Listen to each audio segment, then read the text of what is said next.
Hello students, welcome back to my YouTube channel. Today I am going to explain you the short answer type questions based on the exercise of chapter 2 Warrior Against Weeds from your book Dear to All the Muses class +2 in the subject of elective English. तो चलिए करते हैं इसको हिंदी में.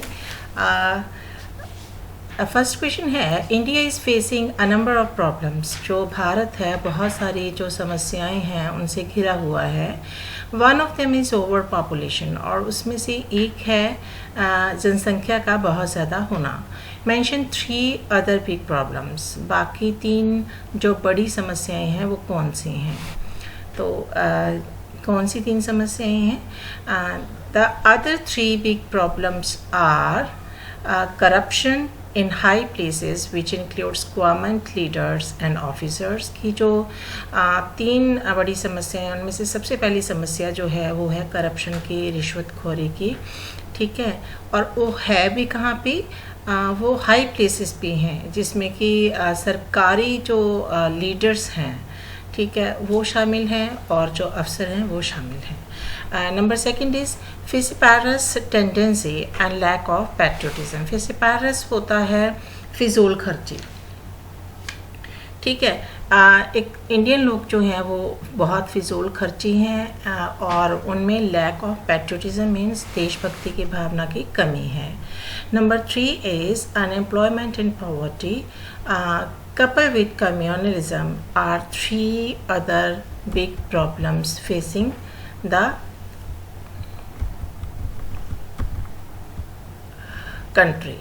तो ये 3 problems कौन कौन सी होगी? अनएम्प्लॉयमेंट और पॉवर्टी तो है ही, लेकिन इनके साथ ही जो है सांप्रदायिक भावना भी है लोगों में.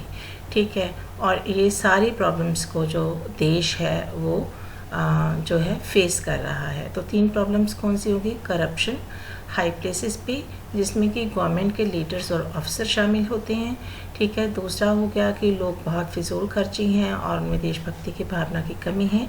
तीसरा हो गया कि बेरोज़गारी और गरीबी तो है ही, लेकिन इसके साथ ही साथ क्या है, लोगों में सांप्रदायिक भावनाएं भी हैं जो कि देश जो है जिसकी वजह से सफ़र कर रहा है.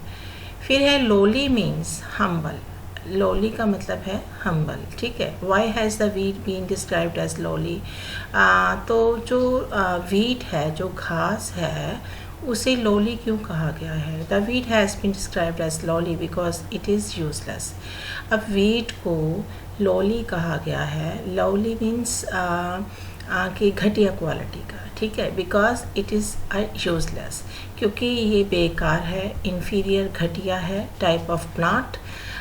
बेकार और घटिया टाइप का एक पौधा है विच हैज़ नो कमर्शियल और इकोनॉमिक इम्पोर्टेंस, जिसकी कि ना तो कोई व्यापारिक महत्वता है और ना ही कोई इसका इकोनॉमिक इम्पोर्टेंस है, आर्थिक तौर पे इसकी कोई महत्वता है. क्वेश्चन नंबर 2 है, सम प्लांट्स आर ऑर्नामेंटल. कुछ प्लांट्स जो हैं वो सजावटी होती हैं. ऑर्नामेंटल मीन्स सजावटी. What are the other type of plants? तो बाकी के plants कैसे हैं? The other type of plants are those which give us fruits of different varieties. दूसरी तरह के जो पौधे हैं वो ये हैं कि जो हमें अलग अलग तरह के फ्रूट्स देते हैं. Timber for construction of houses and buildings. और वो हमें लकड़ी देते हैं किसके कंस्ट्रक्शन के लिए, किसको बनाने के लिए? घर बनाने के लिए और इमारतें बनाने के लिए.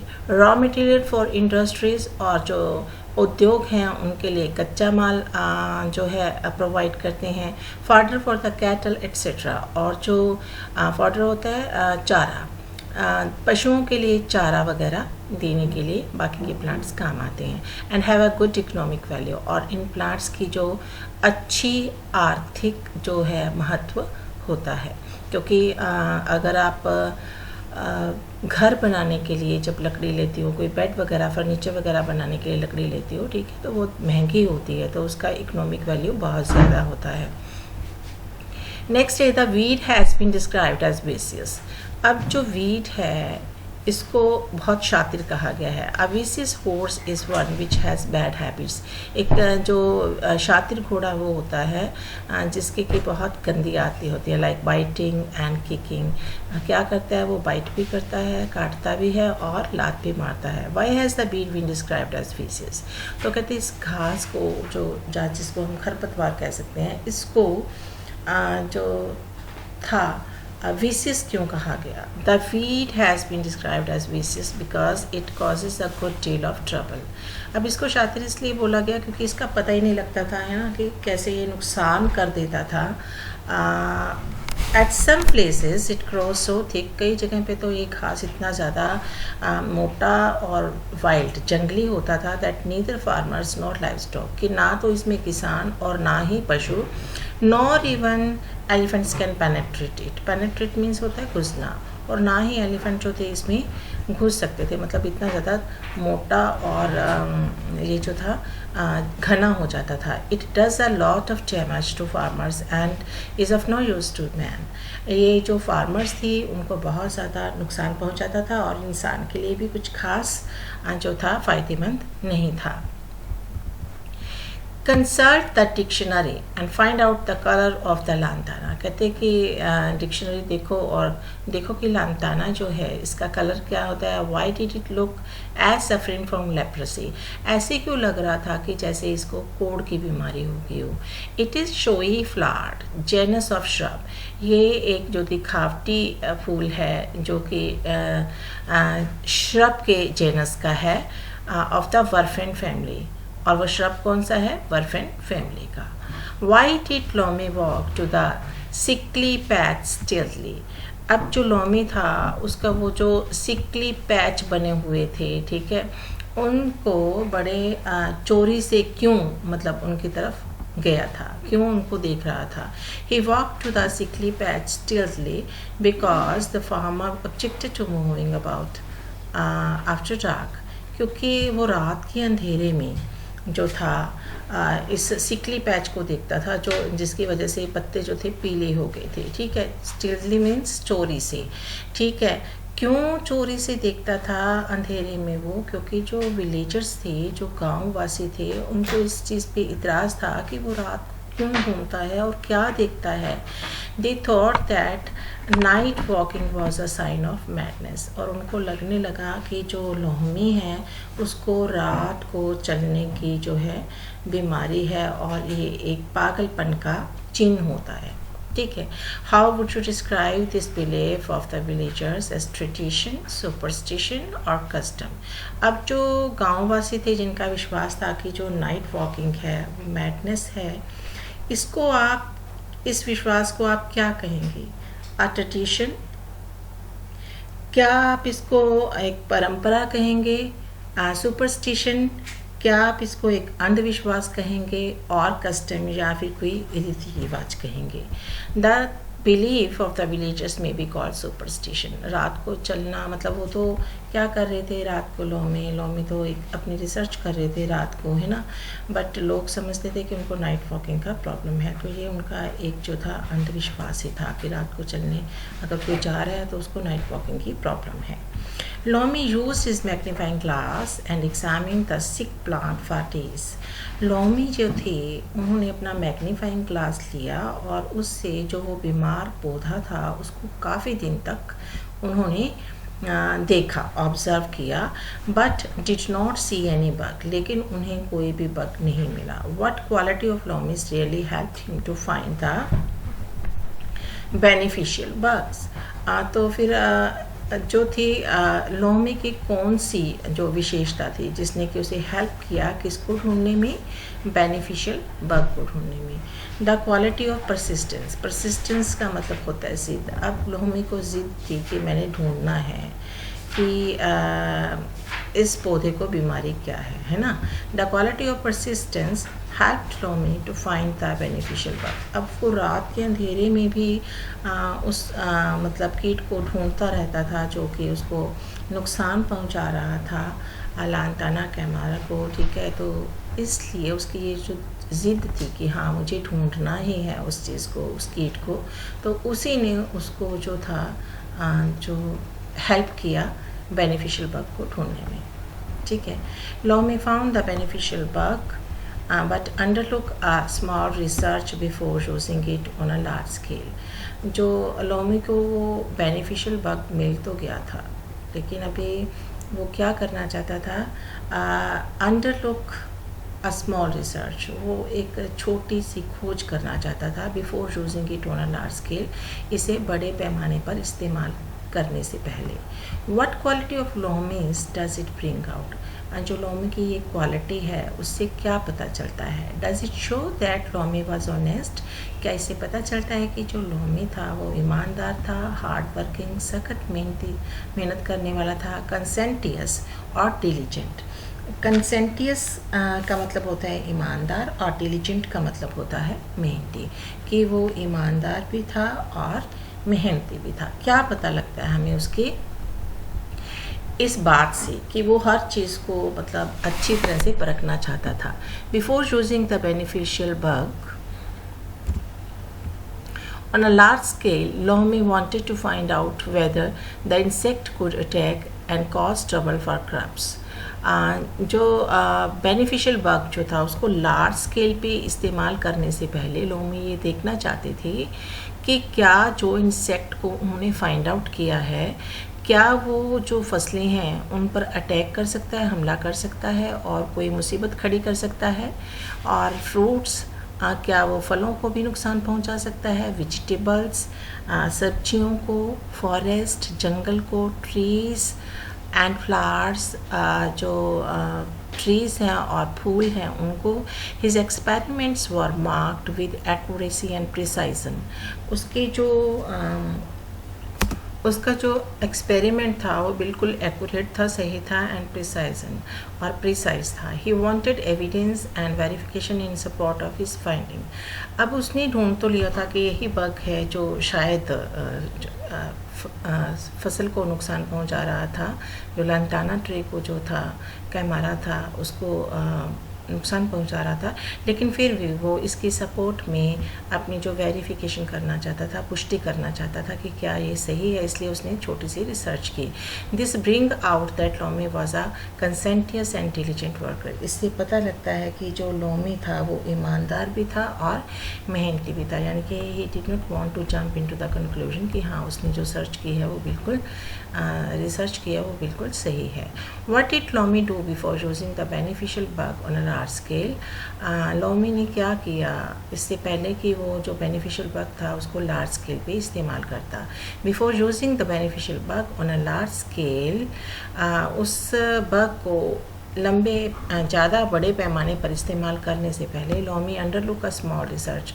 लोमी ने एक छोटी सी रिसर्च की। He wanted to find out whether the insect could attack and cause trouble for crops, fruits, vegetable, forest, trees and flowers।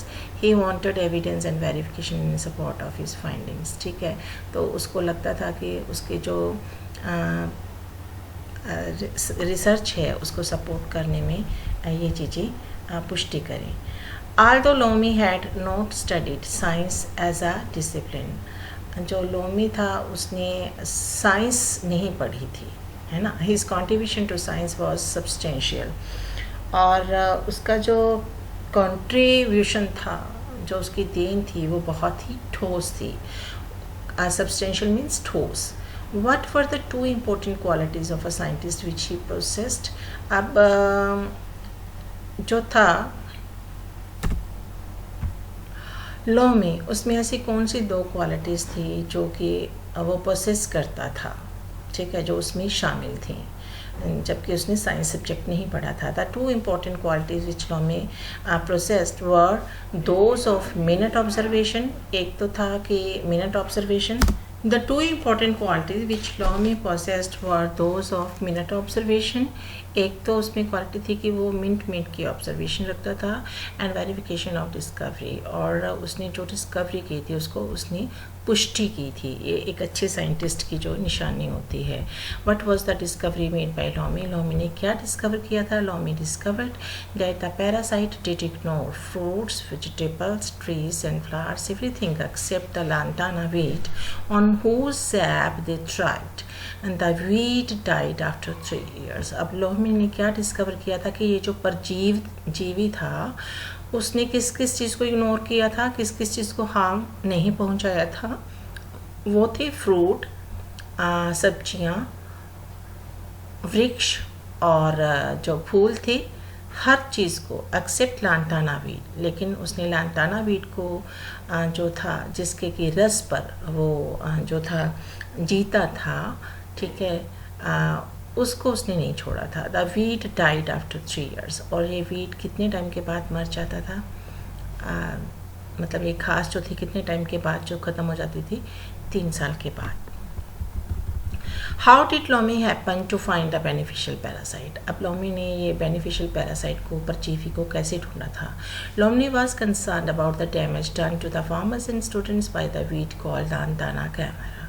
ठीक है, जो लोमी था उसको इस बात से बहुत चिंता थी कि ये जो वीट था ये फार्मर्स और उसके जो विद्यार्थी थे उनको बहुत ज़्यादा जो था नुकसान पहुंचा रहा था, जिसे कि लांटाना कैमेरा के नाम से जाना जाता था। He wanted to do something to get rid of this weed. और वो इस वीट से जो था वो निजात पाना चाहता था। He recalled that an insect had been used in Australia to check the dangerous spread of cactus. फिर उसको याद आया कि ऑस्ट्रेलिया में जो था एक जो इंसेक्ट था उसको ढूंढा गया था। क्यों ढूंढा गया था? To check the dangerous spread of cactus, कि कैक्टस का इतना खतरनाक जो था स्प्रेड क्यों हो रहा था। He started looking for this insect. उसने इस इंसेक्ट के बारे में जानना चाहा। One night he started striking a plant with his walking stick. और एक दिन उसने क्या किया कि जो उसकी वॉकिंग स्टिक थी जिससे वो चलता था छड़ी को लेकर, उससे उसने एक पौधे को स्ट्राइक करना शुरू किया। पौधे पर वो स्टिक जो थी वो मारना शुरू किया। He saw several tiny insects falling off the shrub of Lantana camera। उसने देखा कि लांटाना कैमरा जो था उससे बहुत सारे छोटे छोटे कीट जो थे वो गिर रहे थे। With the help of the students, he selected a vast test area of about 1000 miles। और अपने स्टूडेंट्स की मदद से उसने कितना एरिया लिया अपने एक्सपेरिमेंट के लिए? 1000 मील का। He scattered the insects on various kinds of fruits. और फिर उसने ये चेक करने के लिए कि क्या ये जो इंसेक्ट है ये केवल जो है वीट को ही ख़त्म करेगा या फिर जो है ये बाकी के फ्रूट्स वगैरह को, फॉरेस्ट को या वेजिटेबल्स या फ्लावर्स को भी नुकसान पहुंचाता है। तो उसने क्या किया? He scattered the insects on various kinds of fruits. उसने अलग अलग फ्रूट्स पे इसको जो था स्कैटर कर दिया, फैला दिया, फेंक दिया। फॉरेस्ट ट्रीज़ पर भी उसने, जंगल के वृक्षों पर भी उसने इसको डाला। उसने वेजिटेबल्स पर भी इसको स्प्रे किया। फ्लावर्स और श्रब्स पे भी उसने इसको स्प्रे किया। आफ्टर स्टडी ऑफ 3 years, अब उसने इसकी स्टडी लगातार कितने साल की? 3 साल। He found that the parasite fed only on the sap of lantana. उसने देखा कि सारी चीज़ों को उसने इग्नोर किया, लेकिन लांटाना के जो सैप थे उस पर वो जो था जीवित रहता था। Thus he found the beneficial parasite which could destroy the dangerous lantana camara. फिर उसने उस परजीवी को ढूंढ निकाला जो कि लांटाना कैमरा को जो था वो ख़त्म कर रहा था। What did Lomi find after 3 years of painstaking study? Painstaking study होता है कि सख्त मेहनत या श्रम साध्या, कि 3 साल उसने जो सख्त मेहनत की 1000 मील के उस एरिया पर, तो उससे लोमी ने क्या जो परिणाम निकाले? ही found that the parasite ignored fruits. उसने देखा कि पैरासाइट जो परजीवी था उसने किस किस चीज़ को इग्नोर किया था? फ्रूट्स को, वेजिटेबल ट्रीज़ को, फ्लावर्स को, except the lantana weed. The parasite thrived on the sap of lantana camara and after 3 years the weed died. और 3 साल तक ये उस पर जीवित रहता था, उसके बाद वीट जो था वो मर जाता था। यही उसका रिसर्च था। तो this was all about the back exercise of the chapter warrior against wheat. इसमें हमने शॉर्ट आंसर टाइप क्वेश्चंस कर लिए हैं। नेक्स्ट वीडियो में हम करेंगे objective type of question and answers. तो till then good bye, have a nice time. जिन बच्चों ने मेरा चैनल फर्स्ट टाइम देखा है तो प्लीज़ उसे जो है सब्सक्राइब करना और लाइक करना मत भूलिएगा।